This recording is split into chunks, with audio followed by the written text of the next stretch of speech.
Leyland ಗಾಡಿ ಹತ್ತಿ ಬಂತೊಂದು ಕಲಾಕೃತಿ ಸರ್ವಾಂಗ ನರಂ ಐತಿ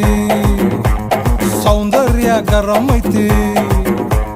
ಹೈ ಕ್ಲಾಸು ಹಂಸ ನಡಿಗೆ ಹಲ್ಲಂಡೆ ವಂಶ ಬೆಡಗಿ ಸುತ್ತಳತಿ ಮೊಸರು ಗಡಿಗೆ ಸವಿನಂತಿ ಕೇಳ ಹುಡುಗಿ ಸೊಂಟ ಸುಮುಖ ಯಾಕ ಬಿಡುತ್ತಿ ಶೇಕಿ ಪುಷ್ಪವತಿ